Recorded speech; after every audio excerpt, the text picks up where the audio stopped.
Today, we're going to go on a trip to Girl World because I want you to understand how and why primarily women aspire to or actually purchase a handbag called the Birkin that has a price tag that starts at $10,000 and extends into the hundreds of thousands of dollars.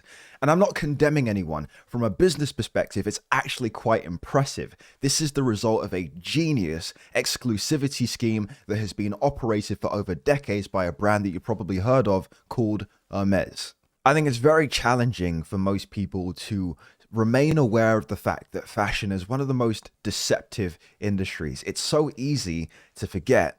Fashion isn't primarily about art, it's primarily about business. And so there are multitudes of intelligent executives within the fashion industry that don't really have the passion for fashion. Rather, their primary objective is to increase revenue and to decrease costs. And Hermes has some of the most creative and effective strategies of any luxury fashion house in the entire industry. So Hermes' exclusivity strategy is primarily based around the Birkin bag. To put it in plain terms, you cannot buy it. You have to be worthy of buying it. Some of you might think this is a joke. This is not a joke. I'm serious. Hermes' exclusivity strategy is so frustratingly effective that the company has just been served with a lawsuit by two customers accusing them of breaking US antitrust law because they cannot buy the Birkin bag. And this lawsuit is seeking class action status, which means it could represent literally every single customer in the US who cannot buy the bag and is in a similar situation. And if it's even mildly successful, this could potentially destroy the fragile economy that Hermes has cultivated to manipulate the price of the Birkin bag, which could literally decimate its value. In fact, I bet the introduction of this lawsuit alone has already impacted the price of Birkin bags worldwide. We're going to go over some of the highlights from the lawsuit in a second, but I'm sure at this point there is still a lot of you that are thinking this is stupid. Why would anybody spend $10,000 or up to $100,000 or more on a handbag? And don't forget, we're still in Girl World, so let me land this plane for you. Let me justify this in a way that will stay with you for the rest of your life. Get ready for this. So we're going to start here. This is the Sotheby's website.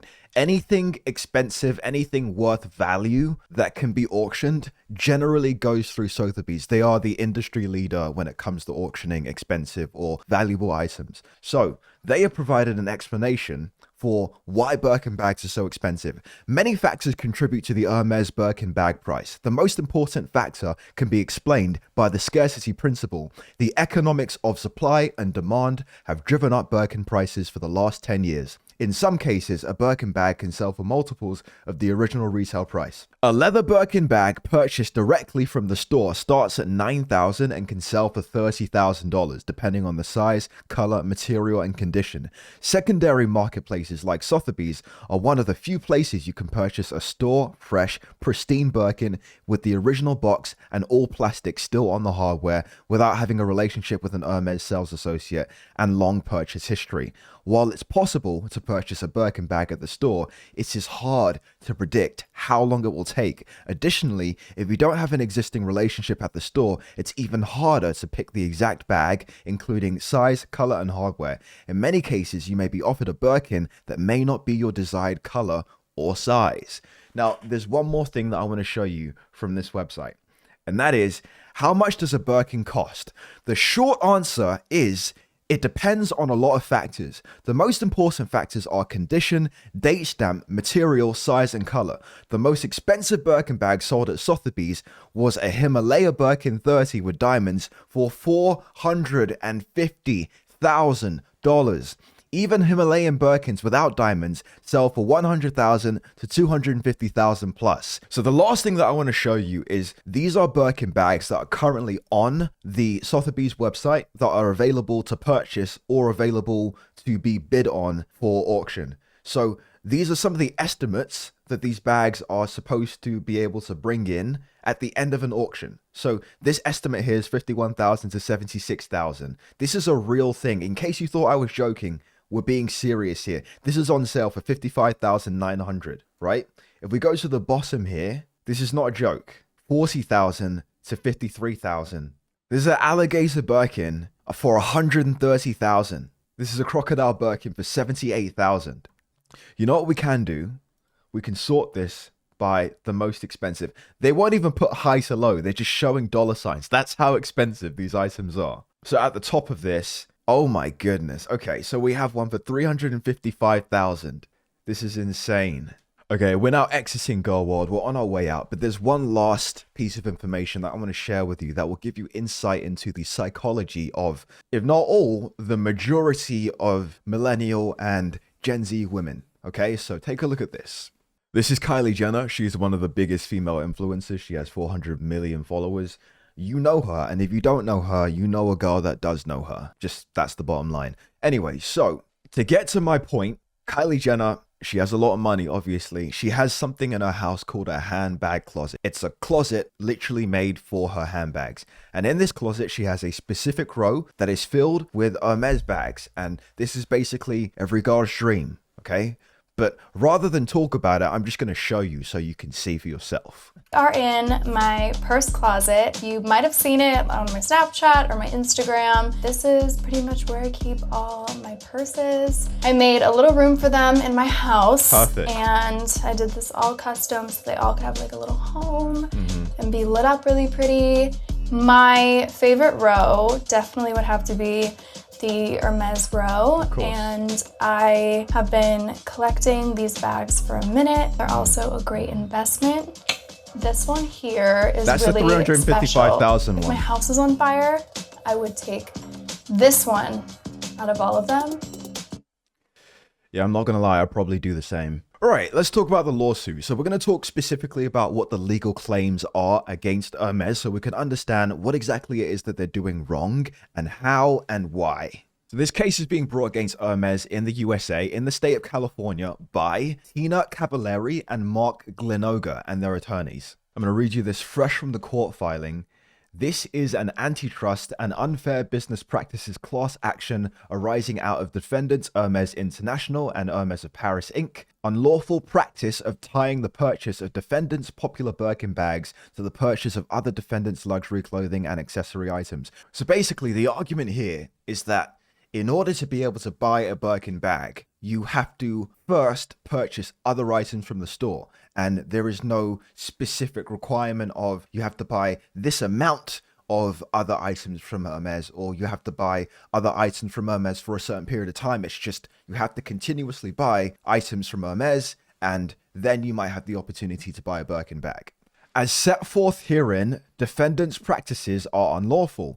In this action, plaintiffs on behalf of themselves and all others similarly situated seek compensatory and punitive damages and appropriate injunctive relief. Now, this is a really big deal because basically that means that first of all, they are bringing this lawsuit representing pretty much every Hermes customer that has not had the ability to buy a Birkin bag, but has rather been redirected to purchasing other Hermes items.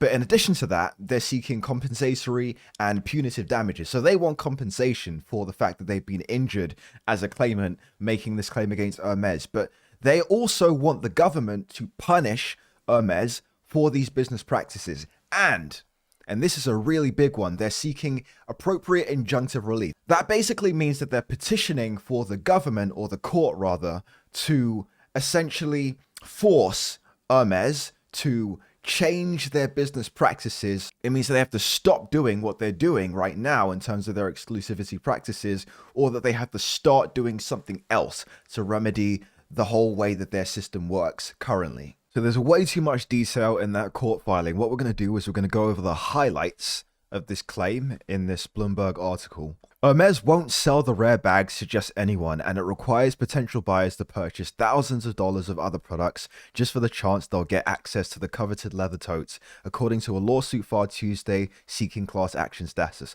So basically, I mean, anyone that has shopped within the luxury industry knows that this is true.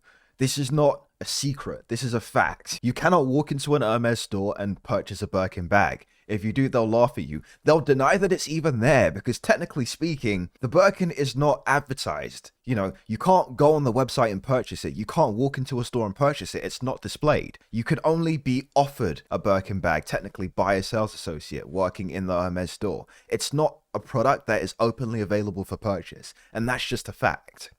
Birkin bags aren't available for purchase on the Hermes website or displayed in their stores, where staff only show them in private rooms to chosen shoppers who are deemed worthy. Tina Cavallari and Mark Glenoga alleged in their complaint in federal court in San Francisco. They claim that amounts to an unfair business practice for a public store and a violation of antitrust law. Cavallari said she spent thousands of dollars at Hermes and was coerced into purchasing ancillary products in order to obtain access to a Birkin bag.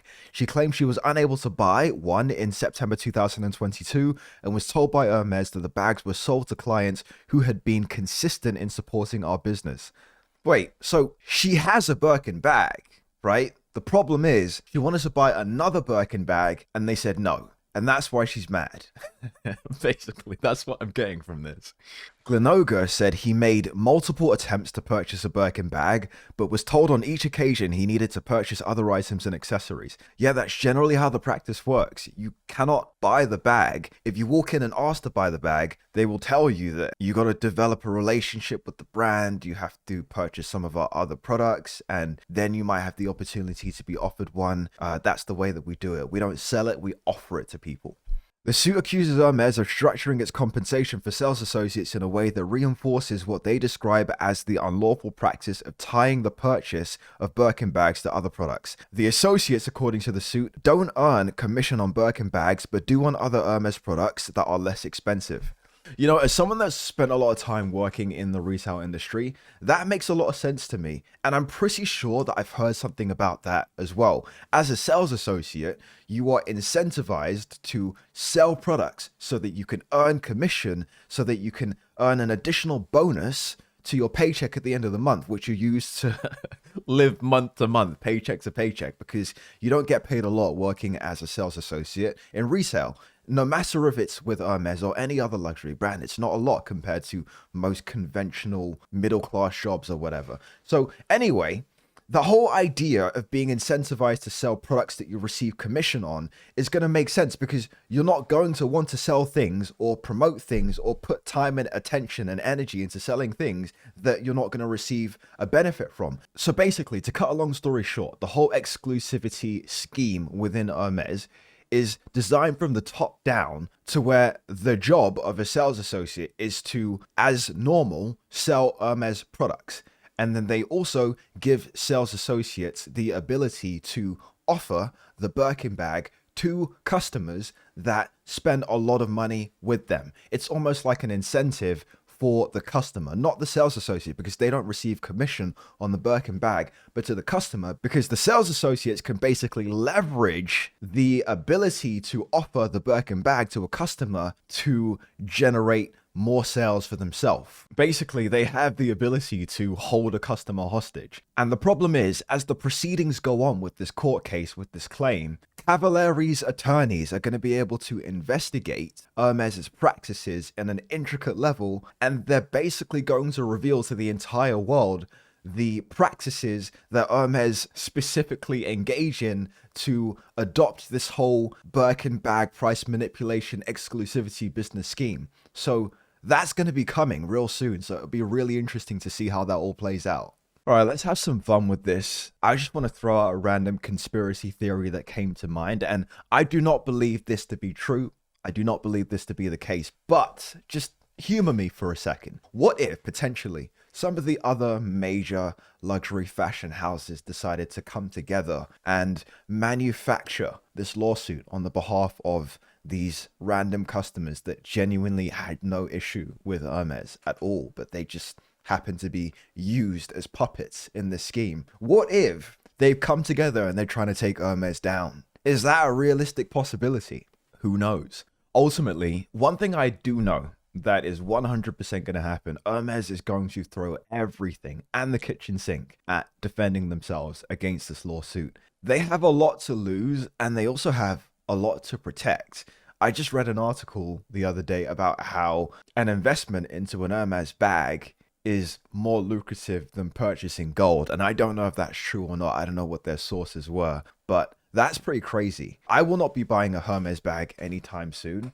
So now you understand why this particular item is so valuable to women and why they're willing to spend so much money on it. And that's the bigger picture.